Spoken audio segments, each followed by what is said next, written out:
Welcome to Hoima Breeze Hotel, a place of comfort with accommodation, fully stocked bar and restaurant. At Hoima Breeze Hotel, we have the best accommodation and services. Do you want to watch football on large screens or enjoy music with comfort? We have all types of delicious meals here at Hoima Breeze Hotel, located in Habitant Kampala Road. Come over at Hoima Breeze Hotel for the best experience. Book with us on +256 200 909879. Breeze Hotel, the place with unsinkable hospitality in a lifetime. Most significant progressive step in the economy of Uganda was Idi Amin chasing Indians. Kintu ekyo nkirowozaako kubanga omuntu eyakyogera yali muki muyindi era naye yagobebwa. He's one of the families that was chased out of Uganda. Era yabonaabona nnyo era awandiise nnyo ebitabo kubonaabona kw'abayindi. Naye yagamba nti in the empowerment of the blacks teri kintu kyali kikoleddwa mu Africa. Era n'agamba nti East Africa president bonna baali bategeeraganye. Ab'e Kenya, Kenyatta, we Tanzania, Nyerere, bonna baali bategeeraganye tugenda batwana. No muntu yakikola yali ani. So I mean, so while I mourn the way it was done in a bad way, there were some good things about it. On the other hand, abayindi abagenda kati bebafuga London, bebafuga Canada, bali mu America. So actually there's a new book out of it, the good things out of Idi Amin's issue. Canada gained, England gained, America, other countries gained. So anyway, tosobola agamba nti no, there was nothing good. My professor, Mamun Mamdani, is one of, I really respect him. He's a very good man, very serious academic. Yagamba, the most significant step in the empowerment of the African, the Ugandan.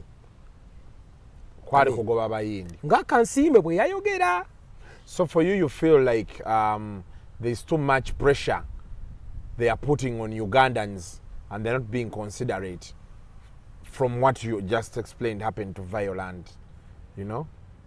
I think that for me, as a person who shares both ancestry, DNA, abayindi ne Abaganda, waliwo ebintu byendaba man ebikuluma. Kati abantu wenjogera nti no ndi muyindi muganda oba muganda muyindi simanyi which is which. Simanyi luyindi first of all.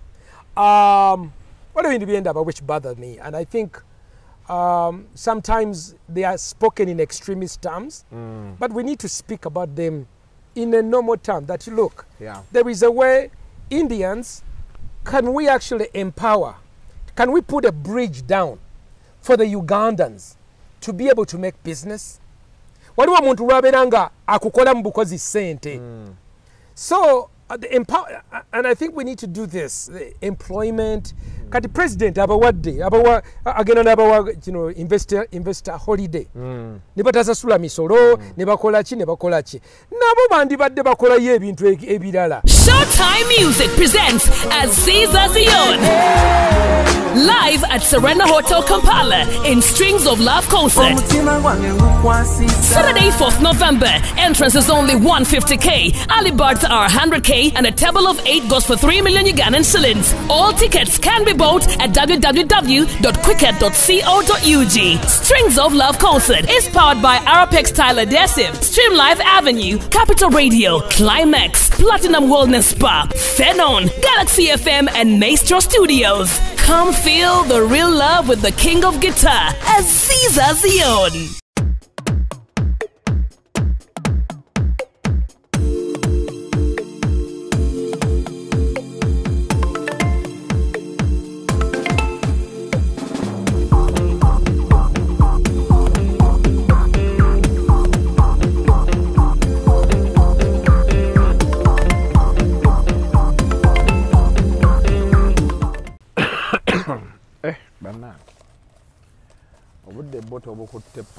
Obudde osibukutte ojja kunsonyiwako ekyo.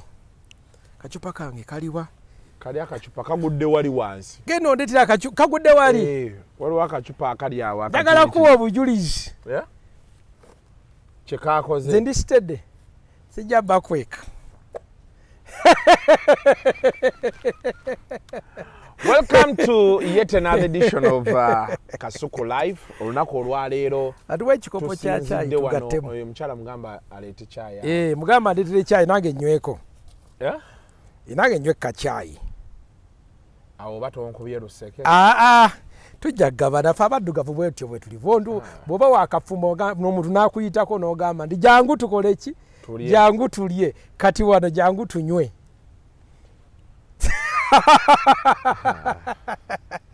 Why? Anyway. Welcome to yet another edition of Kasuku Live. Yes. Sempa. Baba. Nsanyusa okukulaba. Nange munna. Emyezi giyiseewo. Emyezi giyiseewo. Nali nakamala okukola naawe. Katolo bw'amanaafa. Bannange. Kati awo tetwaddamu kulabagana ate n'enzirayo. N'enzikirira. Okirirawa. Obimanyi. Era awo n'olowooza kino n'olowooza kino. Ali mu depression. Oba ebeera depression. So genzizeko gaalo bindi roots ziddugala. Manyi. But anyway. And yeah.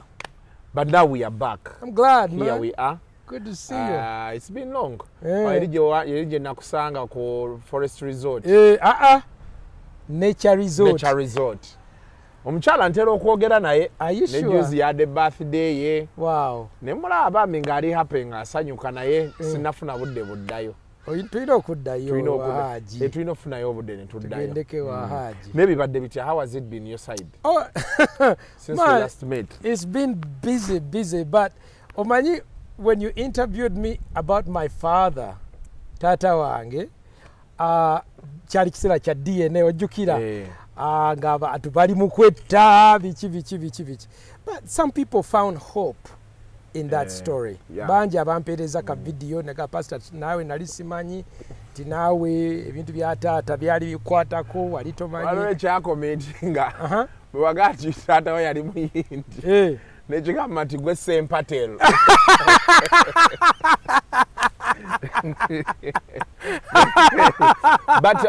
But have you made any breakthroughs? No, I really haven't. It will be quite difficult. Nkyanoonya nenzikiriza there's a longing in my heart to know my father, my father's people. There's a part of you that's incomplete. It's good. I grew up with my stepfather, ne mama, bakojja bange banjagadde. But still you want to know, what was my father like? Did he have any other children who could be my relatives?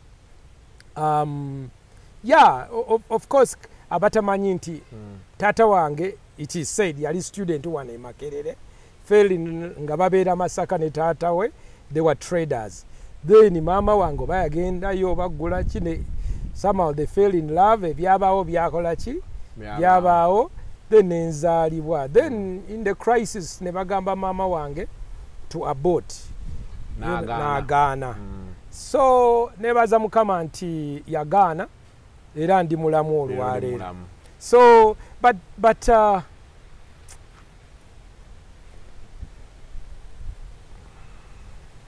was born in two worlds.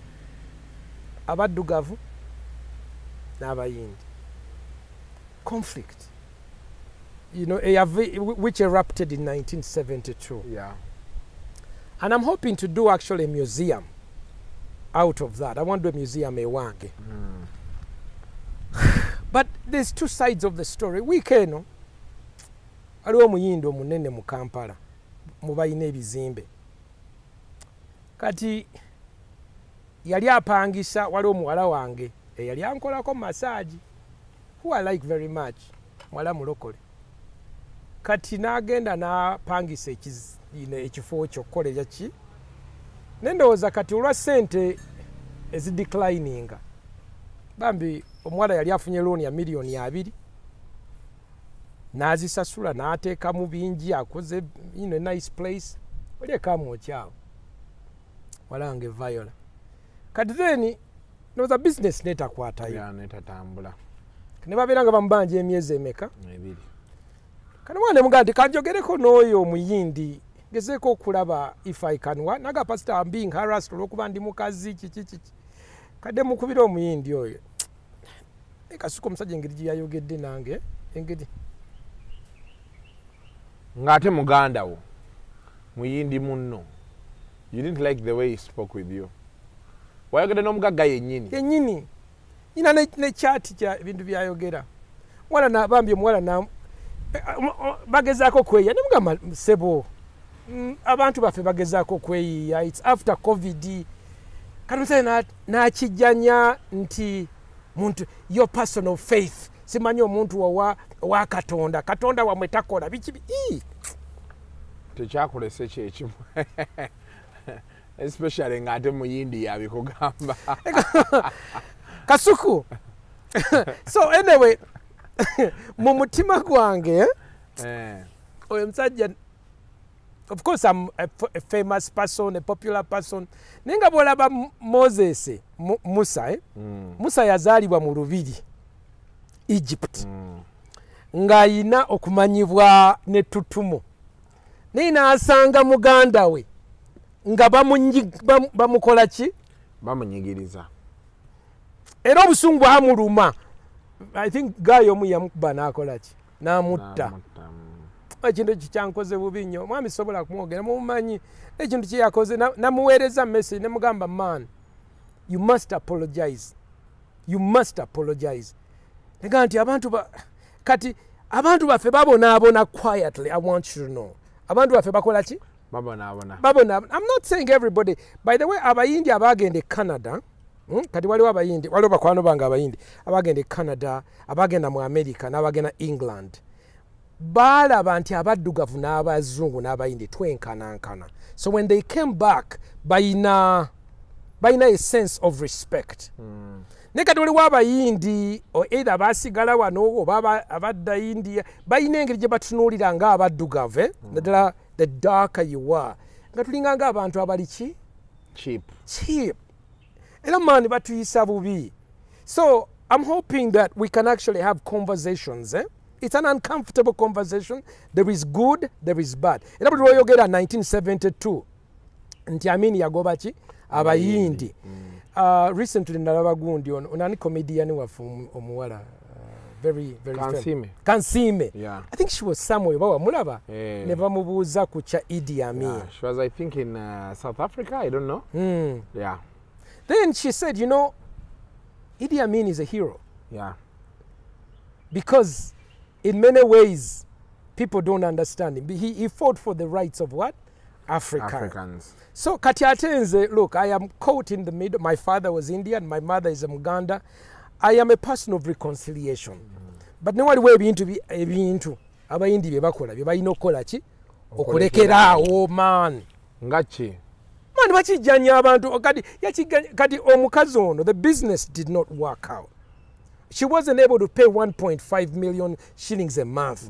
The clients began to decline. But the necessary kati ebintu bye babikutte ebintu byembikutte chi omukazi nagezaako okwogera. She's a quiet girl. It will be more useful if you can say the person's name.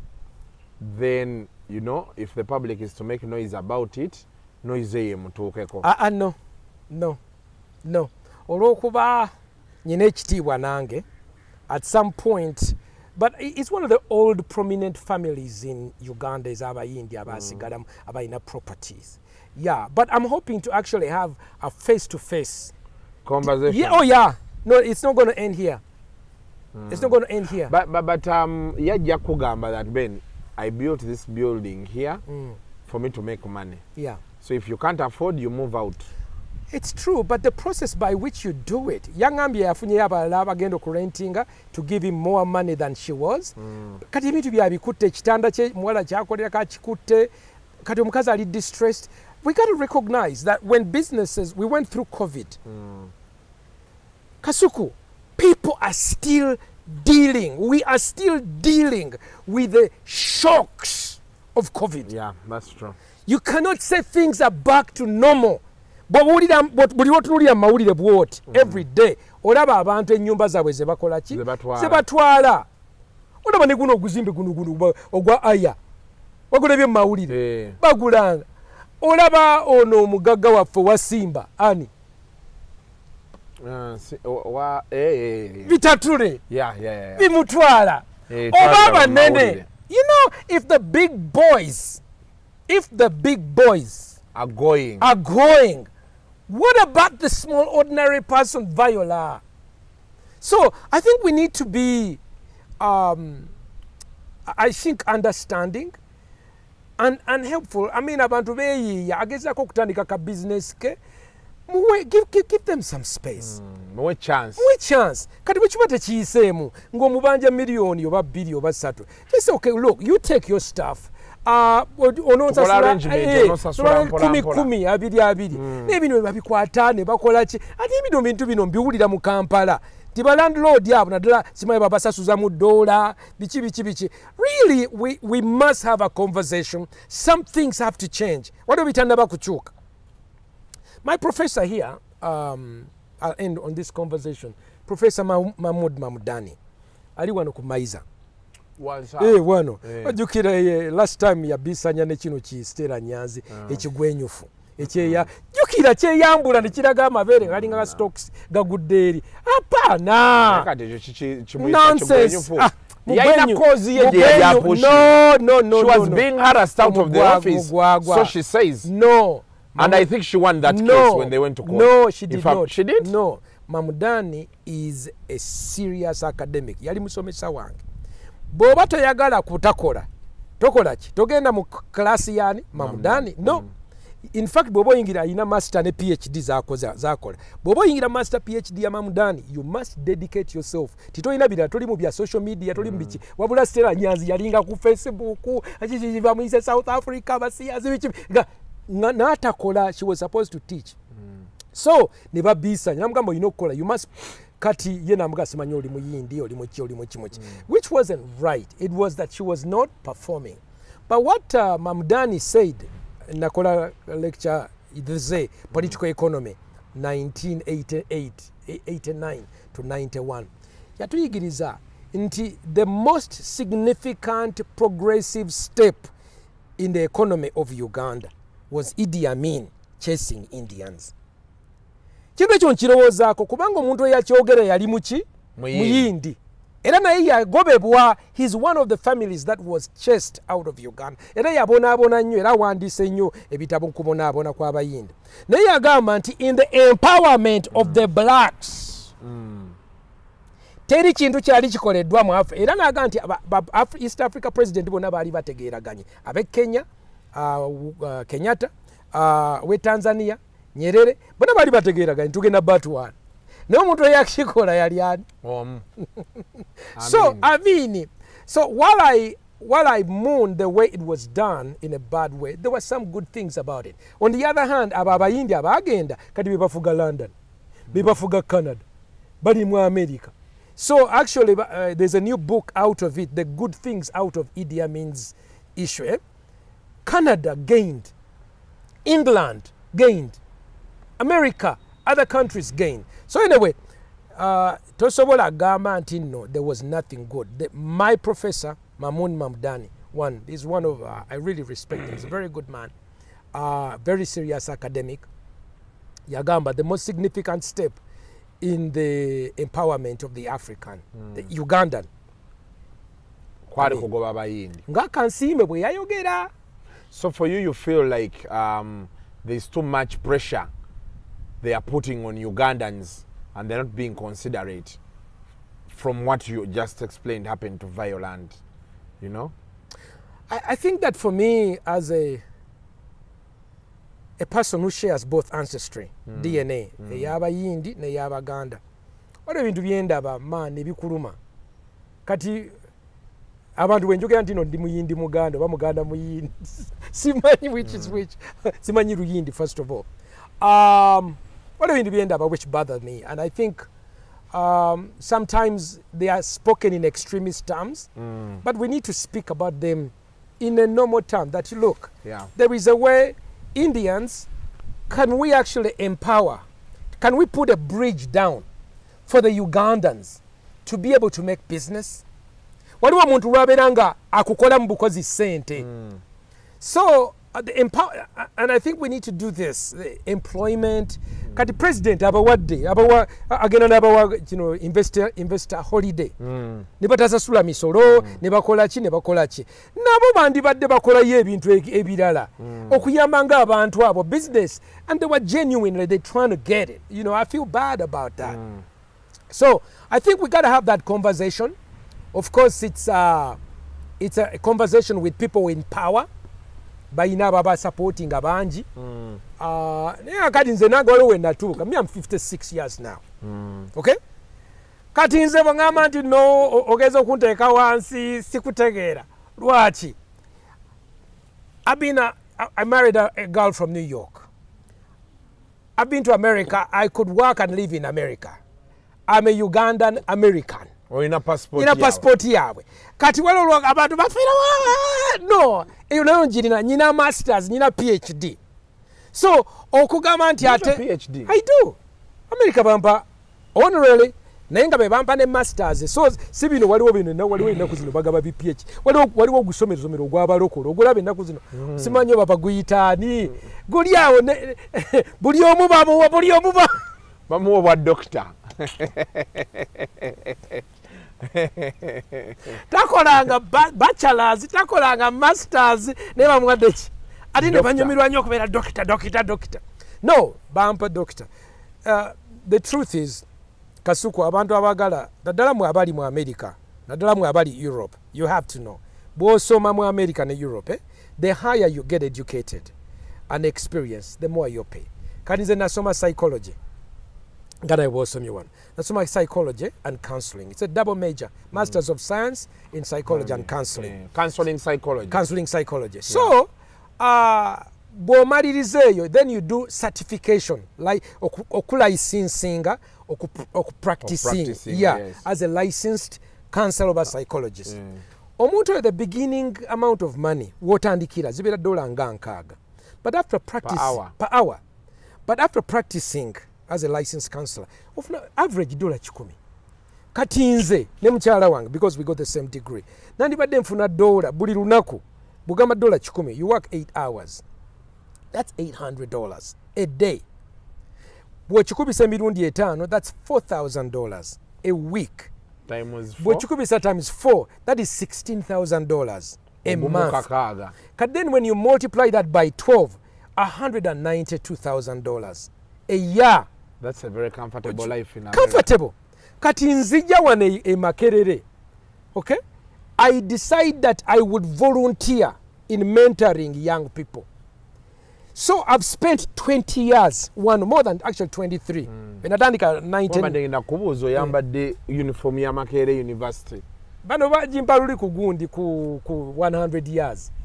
Bajimpa one of the special guests bajimpa. As one of the guests. Ira kano Makerere ke yali empadde mu bintu byenkoze. Oh my. Angende wano ku company webasoloza sente zange zabapangisa kufuna kasente. Jibere kusaba. Kali nyabo. Company yasolozanga amayumba yalagawa. Vowed. Naye mpulira nnaku zino abantu bakozesa Wamato Estates Management. Wanji. Wawe nyabo. Katubanjulire Wamato Estates Management. Abasangibwa Natete Makai Road ku roundabout ya Mwana Mujimo. Basobola okudabiriza ennyumba zo, basobola okusololeza abapangisa. Toddamu na kwemenyera abapangisa abatasasula mbudde. Ate gwe ayagala okuzimba essimu okuba kuzino wammanga. Wammasebo bakakase. Faba Wamato Estates Management Uganda Limited bw'okolagana naffe tugenda kwejjusa. Wamato Estates Management. Kubanga bagala we kanisa yange. So I've been here doing prime time at the pool. I've been mentoring thousands of young people. Now here, instead of coming to help me, they bagala we kanisa. During COVID, batugalawo. Era alien skin akayimba nkagala nnyo. Byonna bye mwagala, byonna mubikole. Naye temunziza muki mu lockdown. Bana bamakerere banzigalawo. Mu lockdown. Toddanga. Nembaga twalinga tusabira wali ku School of Veterinary. Naye nga batugamba nti mwe abalokole tetubamanyi wane e Makerere, tumanye eddiini ezo satu. Basiraamu bakatoliki abali wali ng'oyingira main gate Siraamu. Wano bakatoliki. Katoliki ne Anglican. Beeriranye. Buli omu alina yiika nga 2. Bawalira chaplaincy yiika emu, student center another year. Kati ne bagamba pastor kati tetukumanyi era buli lwobeera ng'odiringa wane n'abazi weekweke mu ba students era nembeera nga nkolagana guild students biki nkoze emyaka 23 kati vet bwe twalinga tusabira I rent it every Sunday mitwalo 8-10 nimba sabisa Saturday I rent the swimming pool nimba yigirize enjiri twogera ku life biki then during the week nempangisa nalinga ekizimba awo kye nalinga mpangisa sente nyingi nyaawo manyi okupangisa emakerere bantu babikoza hostels. Then after COVID lockdown ne bagamba no Pastor Sempa twakugamba dda nti tuyinza obutatukula naye kakati kanisa yemera emenya amateeka konze kiki nembatambula nengende wa vice chancellor nengenda ani nebaga nti agende eri mu St Francis gyoba osabira kubanga abakristaayo bonna tumanyi muli ludda wa St Francis kanengende wa Reverend Onesimus Asimwe nemuga nti bampandike ebbaluwa by the way fa abasoma ebbaluwa zizino njagala zikula abasoma nawandika ebbaluwa eri university nembaga bannange please can you help me nyire baluwa nyingi kisijja zita can you help me okugulawe kanisa yaffe nti again twakola tetwajja kugulawo nti abalokole mubawe chaplaincy nti gende mu Anglican nengende wa Reverend Asimu nemuwandikira ebbaluwa tisebo tusaba mutuweyo tusabireko wali mu St Francis Community Center teyanziramu omwezi gumu myezi 2 3 omanyi omuntu okukoya takuddamu 5 6 musa eventually nengenda face to face nemugamba Reverend want you lwaki temutuwa nkwandi I'm getting frustrated we don't have a place to meet for prayer nangamba there's a reason why you are frustrated we don't want you here at Makerere wandi kino ekyankuba wala yakubuulira mwalaali to my face man on man. I remember olunaku olwo speaker olanye yali afudde nga tugenda kusabira we era yali asabisa kwolwo eri ewe emuyenga era nga yambadde bulungi amasuuti ge nga sa tubona abo nenkuba etukuba abalokole kankubuulire abalokole basabira mu miti abalokole basabira wa emisota gibaluma ensiri zituluma tulinga ba desert rats tulinga nga bata enjoying constitutional rights zaffe ezo freedom of worship so ngamba no man there's a reason why you're frustrated. What do you say, Reverend Onesimus? And is any mukuru sijja chikweka. Like no, we don't want you here. We don't want you here. The university doesn't want you here. Can you at least give me a response in writing? No. Nagana. Karibu namanya nti kintu kiri bwe kityo vice chancellor mugenzeemu but by the way abantu bonna abasinga wano bammanyi I've been here 23 years man nengenda mu kooti nengamba nti ekanisa yaffe baganyo jigula it is a violation of our right. By the way in constitution egamba you cannot discriminate on religion kati ne tutandika okubisanya ne olwokuba nali manyi nti basobola okugamba nti muli divided abalokole nengenda mbakulembeze bafe ababalokole bonna eno yavawo emyawo ayina ekitongole bakiyita Evangelical Fellowship of Uganda yayina amakanisa nga emitwalo 6 nengende wa Pastor Dr. Joseph Serwadda omumanyi eye baluwa ayina ekitongole kye bakira Born Again Faith Uganda era naye nampandikira ebbaluwa recommending me nengenda ewa Bishop Joshua Lwere iyo national eno jiba Museveni badombe yawadde mmotoka by the way nange nakitegedde bwoba oyagala okola omukolo bakuwe ku mmotoka ita Museveni nange bwe naba nkola gundi chaplaincy yaffe wano enda kuyita Museveni bakwoche mmotoka anjo kyemu kigiraga ifuke ku kiprado kale nga nkoye bino byendimu wano anjo kyemu owulira eyo gundi ono Joshua ono overseer Bishop Joshua Lwere baruwa hiyo recommendation ne baruwa hiyo endala kati ono omupya Michael Chaze Bishop Michael omulangira eno kye kitongole ekipya Confederation of Pentecostals and evangelical in Uganda naye yampandikidde katosobola gamba nti no batu tuwa mulokolo mulala mwatujja kukola ki yes waliwo abalala batonotono n'aba Baptist nabo ne bampandikira Baptist Union of Uganda batuwandikira Makerere nenkola petition naye ne bataddamu nengenda mu kooti kawe nagenze mu kooti kooti nebalagira nti ekintu kino kiri kiriya kintu kiri ki Kiria. Kintu kiri kiria. Ne bagamba nti Makerere, please, can you meet with Pastor Sempa and mediate within 60 days? Kubanga ekintu kiriko kiri very clear tetutegera lwaki mulwanagana ne pastani Sempa. You are discriminating the rights of balokole. Kwanze nabagamba abantu bano fa balokole tebatuwawe tusabira naye abala amadini bagakola ki? Bagawa. Kati orders eza court zizino. Papulazizi no maitwasoma oluzungu tulwogera yiyo. As you want of section 14.4b of the Equal Opportunities Commission Act, we ask the petitioner in this matter filed a complaint on grounds of inequality and discrimination and lack of affirmative action in regards to born again students in Makerere University, as is required under section 14.3 of the Equal Opportunities Commission Act 2007. This matter has to be subjected to mediation by the Commission. And whereas at its last mediation session on 28th day of August 2023, the parties agreed as follows. The parties be given 60 days to further mediate this matter inter-party. The first tentative meeting between the parties is scheduled for 6th September in the council room at the premises of the Yabawo meeting. The parties will furnish a report on this mediation to the Commission at the next adjournment date on the 31st of October at 11 a.m. The report should entail consideration of the prayers, of the complaints, and the respondents' undertaking, if any. It is hereby ordered that the said report be filed in this tribunal by the 31st of October 2023. Given under my hand and seal of this honorable tribunal, the 31st day of August 2023, member of the commission. Kati Makerere ne bajiragira. Makerere eduka ne tekawaka chiko. Kako.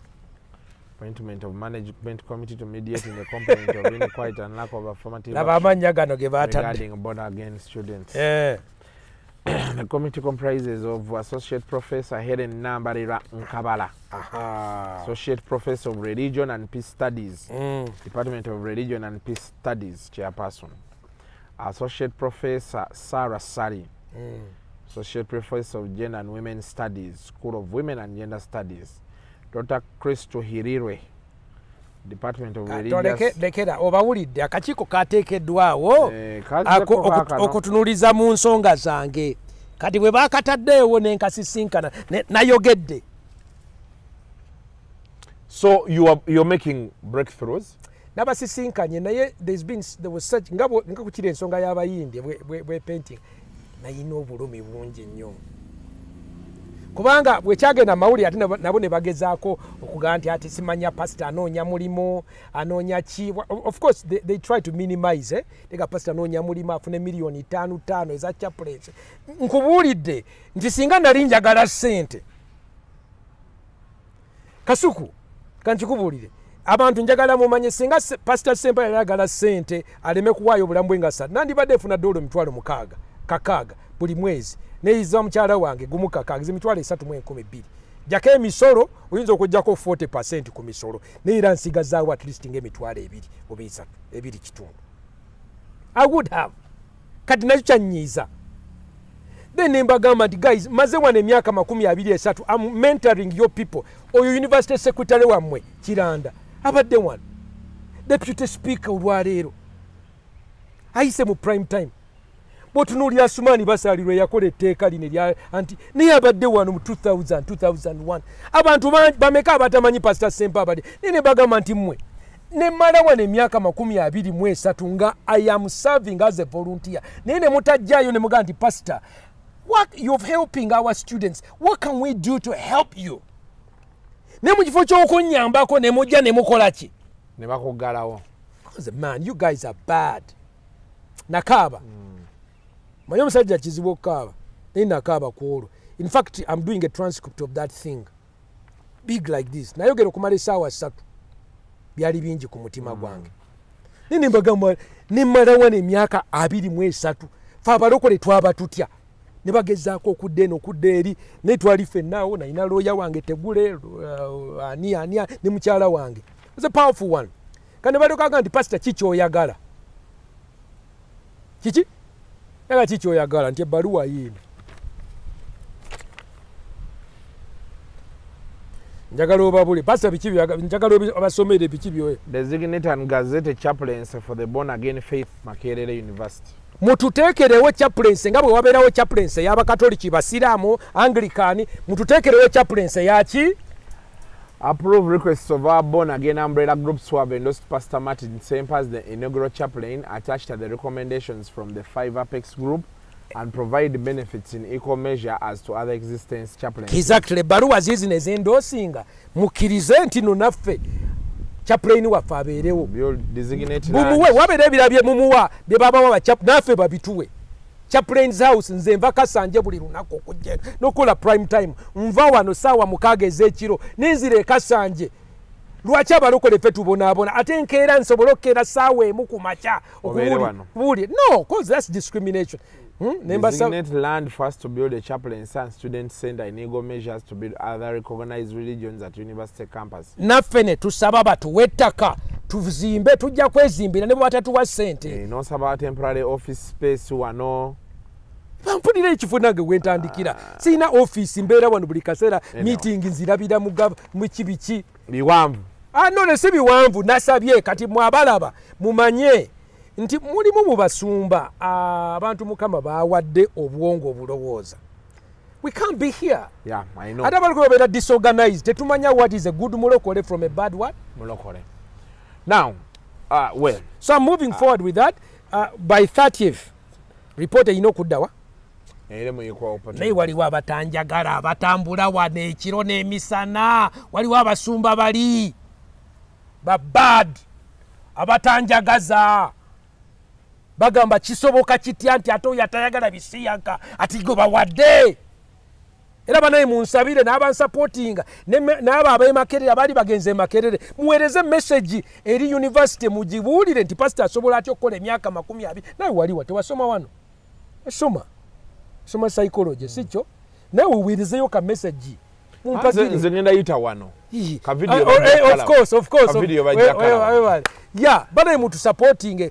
Next month njagala kukola gigi wano lwe batuwa bana basabi batuwe ki arena kiri sports arena kituza abantu 15,000 kyemba ntandikiramu tugenda kola concert wano ono mwana wa Chikibombe naye mulete wano mukwano gwo abo nze nyina abatali bakwano bayi ne alien skin wadde atambulira mu cases z'abafu n'avaayo naye mukwano gwange mukubira essimu waleyogeddeko naye nnyo musabira n'omusabira ku ssimu akubira n'omukubira ne mukubira naye wali akayimba ke yayimba jjo akata sima nebaza sitaani koze banaye toddamu okikola ekyo mutabano olabika wadde oddugaza emmeeza n'ebirowoozo. Now before we move into like the big discussion we are going to have there's something I want to ask you about. In the news mubaddemu abasajja abakazi be bawasa, you know, it's been moving around. I want your take on abasajja abakazi abawasa abasajja nga bo abakazi babawasa bo baliwo kubeerawo nga abakazi babalabirira kuula abakazi biki ebyo bityo. Toy boy babeera ba toy boy eno bayita ba smartwire. Smartwire kati ekintu kino kya nnaku. First of all mukimanye nze ekintu kino nakiraba mu America. Nakirabawa mu America. Kati America mu 1960s and 70s bakola ensobi. Government yagamba nti tugenda kukulaakulanya abakazi naye abasajja ne batabawa. Kati era ne bagamba nti abakazi omukazi bw'obeera oyina omwana buli lw'obeera ng'olina omwana bakuwa ssente buli mwezi. Ne mumwera omusajja mu maka tebakuwayo wadde ki ekikumi. Kati ne kiproducinga mu Black America nti abakazi bangi balina abaana naye abasajja ababafunyisa embuto tebabeera mu maka. Bajja buzi ne bateekayo ne bagenda. Kati zinali social worker, case manager, ebintu binabirabako. It's very sad because in the end system is anti-family. Kubanga okufuna sente oba olina okubeera nga tolina muki musajja naye ate olina okuzaala. You get it what I'm saying? Kati osanga abakazi bangi bakuza abaana tebalina musajja. Kati era generation ya black Americans gyolaba olwaleero is fatherless. Kati abasajja babeeranga bwayise smart wire. Kati ate bani smart wire bo tebasuulayo. Kati abakazi bagenze basomye. Osobola okulaba abakazi abaddugavu mbalaba New York, Atlanta. Kati Atlanta bajjudde abakazi because they are black cities. DC, Atlanta. Atlanta is really black. Philadelphia, nasomera Philadelphia. Osanga abakazi abalungi basomye bali successful bali mu kanisa neteri musajja. In fact, when natuuka mu America ekintu ekyasooka okunzijja envi wadde siina nviiri nagenda mu kanisa ng'abantu bali 10 mu kanisa naye ku buli bantu 10 8 baki bakazi. I can't believe it. Ninga nti abasajja abanaawasa abakazi bano baliwa. Kasuku abantu mu abali mu America mutegeera kyenjogera. Era ekintu ekyo kyayingira nnyo obwongo bwange. Ninga lwaki bano abakristaayo. By the way, it's mostly Christians. Ate abasiraamu waliwo group bagira Nation of Islam. Ate ye abasajja abanoonya actively abanoonya. Era osanga abasajja bangi nnyo. Mu Nation of what? Islam. Ate bali disciplined. Tosobola gamba nti no discipline is not successful. It is very successful. Kati ekyo ekyali ekiwuka ekyali mu America era kyekizeewa wano.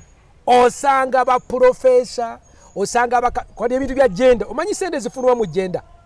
Buli wonna wogenda UN gender, Europe gender, business gender, funding gender, buli kimu bakulaakulanya woman and girls. Boy child teri amufuddeko. Kati abaana abalenzi ogenda okusanga omukazi atandika okufuna ennyonta y'omusajja. Kuba tosobola kubeera mu bino biddole nalina bina baby jo nembo simanya boogera simanya kwesu simanya bi sex toys kuze ebintu ebyo byonoona ebitundu by'abakyala by'ekyama ate ne bibagaziya ne bibajjamu akasupu kali nga mubiveemu nfuna omusajja ne birezibiyanizimo besonseka simanya kyukamba kina ono muwala pepe namugamba waya ono waya yuge kalwaki mutagana yefuula omusajja ne talina waya. Pepe talina waya. Era mubalaba bepika bekuba simanya.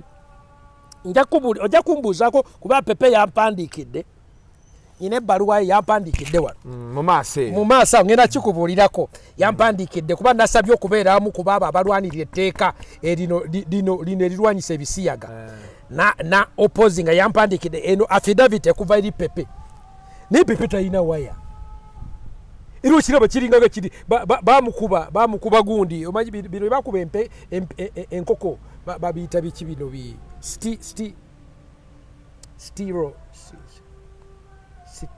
steroids babikuba ebikoko ne bizimba bwe. Kati abakazi bamira bi steroids bi hormone ne bazimba nolaba ngalinganga ayina ekirevu ne tayinaki. So kati awo obuzibu sakoleke tayinaki. Musumba ekyo kyemalireyo waki oyagala nze mankimalayo nze nsemmanyi siyogera bigambo ebyo gwoyogedde abavubuka babayitaani smart wire. Kati bano bo tebayinaki wire agala tetha tokitya ate mwekamba buwulire bano ogenda olulaba omusajja yeefuula ng'omukazi mwate mwabe Bulaaya mubalaba simanya what are your pronouns, what are your what nonsense. So kati for you think this is where it has all come from? Yeah. Kati eri systemic empowerment of women and systemic marginalization of men and boys. Yerese abasajja ne babeera nga tebakyayina tetulina mirimo kubanga capital asinga capital mbakazi nalabye jo private sector foundation World Bank egabye loan $1 million 5 zigenda kuyita mu gender endala ziyite mu private sector foundation. Kati okimanyi kye nakoze nasazeewo kugulawo kampuni mukyala wange muteeke munga majority shareholder tugende tusabe ku ssente ezo era namwe mukimanye era abasajja baabo kyobo smart wa kati nawe ogenda fuka omukazi wa ida ng'ate yakuwa genda kugulawo kampuni nange olwokuba ntunuulira zaman ekifo kyange kiri ekasanje nyakuzimbayo bukoteji nange tandika okukoteji okusengeka bankoledde wano emyaka 23 emakerere tiwali ampa retirement bano abaana bembadde mbuuliramu enjiri ate nabo bagenda basaasaana ate namukamba buulire mwena gwe eyali afunye ku Bible ya Pastor Sempa gwe ali awulidde ku njiri ya Pastor Sempa myaka 23 owulidde nawaayo obulamu bwange ne mukyala wange ne twerekereza okusobola okuteeka ekigambo kya Mukama mummwe nene mu ggwanga lyaffe kati gwe bw'obeera ng'oli bulungi at least gamba nti pastor kamuweerezeyo emitwalo 5-10 buli mwezi pastor abeerewo kubanga nange neetaaga retirement nange nyina okuweereza abaana mu ssomero ku namba ki 772 6 4 0 772 64 1028 mumanya ki Martin Sempa nina abo abalina sendiweevu mumumpeereze 772 64 10 28.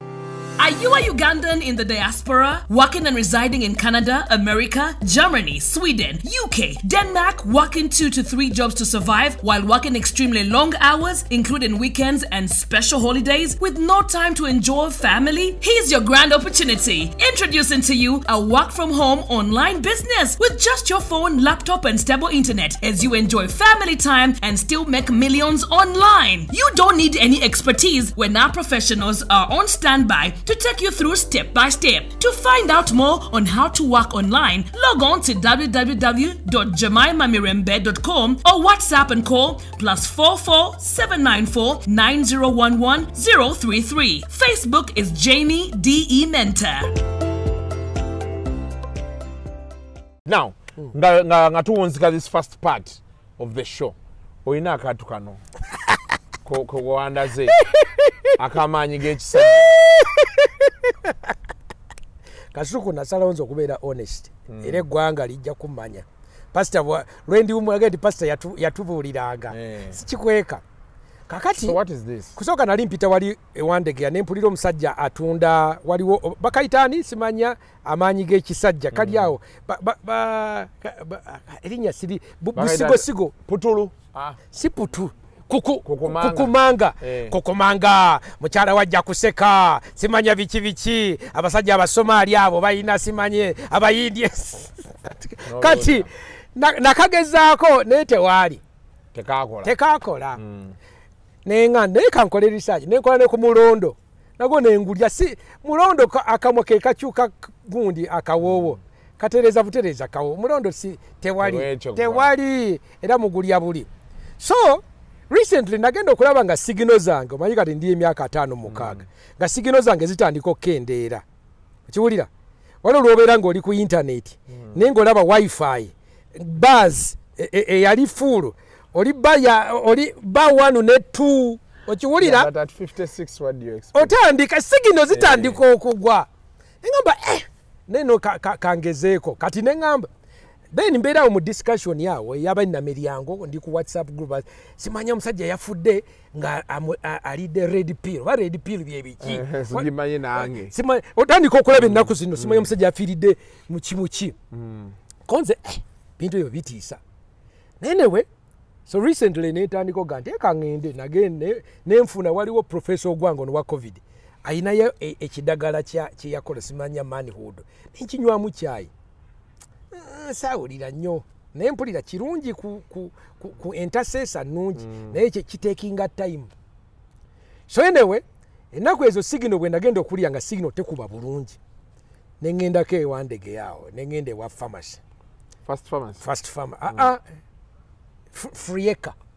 frieka nene eri saidi yenu kati nemba tunuulira omanyi ebintu bino kizibu okubyogera ne bonna kizibu okugenda n'omukazi ogiramu bwoti nogamba nja kwogera no kanenda bamugaaya nafuna mukyali wange ne mugagwe jagutunyumye no munyonyola ne mugamba goli muhabo wano nti kazi bine byabanyiga ekisajja obimanyi nti mbimanyi bulungi nze mbitambuza twakitegeera nti nkitegeera kati nentandiko mubwere nga ndi njigiririzaamu mbuuliraamu mu bino byonna kiriwo ekikola kiriwo n'atuula n'akola ki n'atandika okunjigiriza musajja wange bamuyita Peter Kiwalya konze Peter ne mbuulira wano ekikola n'aŋŋamba kati kino ye ekisinga okukola kino konze njagala bya habo saagala synthetic n'alyoka nga nti kati pastor omanyi nti bintu bino byonna mbimanyi ne bakasitoma bangi bazze naye ekintu ekisinga okukola nti yeeno nti bagiyita batya nti yiino Vigi Power Capsule nti eva China ti China nti erimu ki tisimanya mulimu kati nembikeberamu ono naye nga really biri habo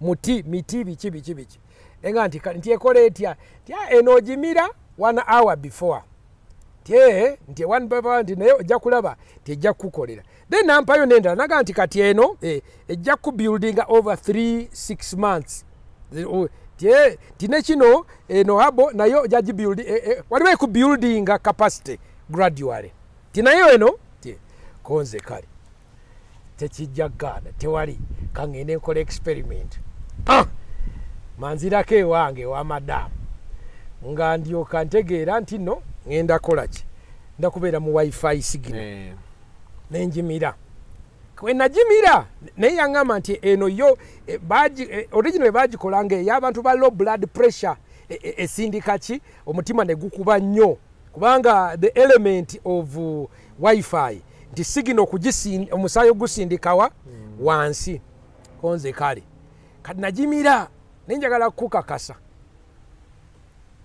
mu nnaku 3 signal yali full wabula omutwe gwannuma kyokka nkikwabulye nakeera ku makya ye side effect olunaku olwasooka bulungi bagamba olina okulya n'okunywa obulungi olina okuba nti olidde olina okuba ali tolidde nyinza naye obuntu bonna obw'amaanyi g'ekisajja olina okubanga olidde bwe bukola okujjako because what they do is they rush how your blood runs. So wano baba nga tolidde bulungi tonywedde bulungi nawulira oxygen wano oba kyekyo oba oxygen oxygen kawansi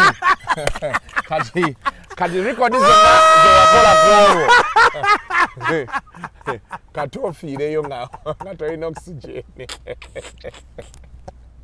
wabula kakubuulire akantu kano kakozenga gundi Starbucks nagula gaasi waabwe omunene ne mutwala ne muteeka ku kuka yange kati nali nkozesa gaasi bula sijja mwogera kati naye pressure ya gaasi wa Starbucks is so high kuka yange sikulimba yajugumira kuka ebeera ng'empya naye ndowooza kuka eweddemu amaanyi wabula PSI eri mu gaasi oli bw'afulumya wano omuliro gugira guti ujja mungi by the way maze emyezi 3 nga ndi ku containage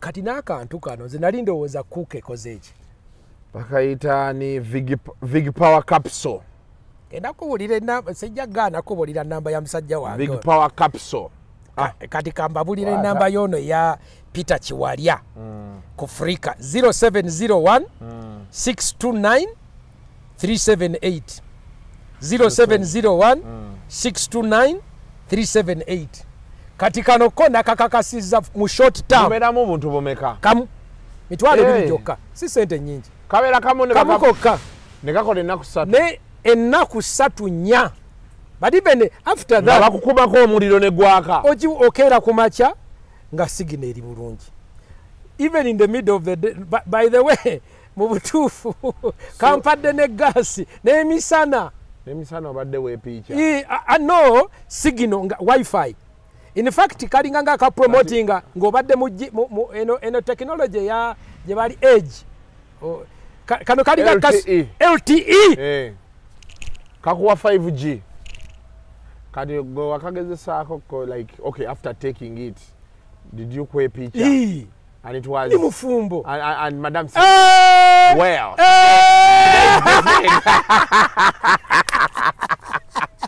Sijja kwogera nnyo. But I can say... Kafune nga mugenda ku anniversary. Wagomayo okutambuzaamu ku mukyala wo biki ebyo bya anniversary. Kati nze kyembeera ngenda okwongerako kiri kimu. Styles. Already you have the action. Obukodyo. Nkulage basobola bagikuba bati. Gwe kati ebijjakaawo. Waliwo n'omulala yazze kati bwe yandabye wali mutabani wange wa Awohabs yazze nankyalira mutabani wange Douglas nanga pastor nanga ate nnyina habos endala waliwo omuti oguva West Nile baguyita mambira. Mambira. Mbwera bw'obeera ng'olinayo omuntu West Nile mubuuza omuti gwe bayitaani? Mambira. Kati yampadde eccupa ezi. Eza mambira. Komande ngenda zitandika. Pastor, at 56 years, how old is your mother? She's like 50. Tambuza. It's just like that day 30. But Kasuku, life is good. Yeah, life is good. We gotta enjoy the life. Back up when men get to like 50, engine, jump starting a move here and there. No. Jump start. Mubutufu. I gotta say that. Kati ate abalokole abantu balowooza nnyo abalokole tetwogera ku nsonga ezo. Kati olw'okuba ate nze I'm a pastor of university students. University students kati abatabani baibwe buli tusinkana wano emichozo enkrumo pastor zo ne bajja ennaku zino balina akakodyo ke bakola sinaba kategere bwe bayimba anthem mukono gubeera wago n'omula gubeera kuwa bakola bati kiki kibabeera bategere simanyi wabula njagala tutuulemu twogeremu nabo kubanga jjo naleeta nabadde wano ku documentary abaana abazungu bazze okuva e California batushutinga wano biki omanyi bangoberera waliwo ya National Geographic omwala bamuyitaani what was her name? Nat Geo omukyala bamuyitaani no Marianne Van Zella she came here she's a big name kati bankozeeko documentary of course they are on the other side but I thought I will speak ne batabani bane bajja abemakirire so what we did it's coming out in a couple months you'll see a documentary but abatabani bange ne mbayita being a university pastor just osala pressure No, anyway. You're down. You have to interest those kids. Down to earth. No. Siri mwebyo simanya kama yebasibwe. Gamba you sometimes people are too heavenly minded. Chisoka. Oyogera bya kusala zoko. Esala tulino zogerako. Nine life, Life. We got to talk about life, solving the issues of the day. Anyway, there's so much we can discuss, but for part 1, tugenda koma wano. Part 2, tugenda kujja, Pastor Sempa ayina emisango egyamumezze. Era yeetaaga buyambi. Yeah. Ayina emisango egyamumezze. Ate nejayingiramu. Nejayingiramu naye yagamba tagenda zikiza. City ya danger. Yeah? City ya danger. Until next time, mubeere bulungi, mweraba.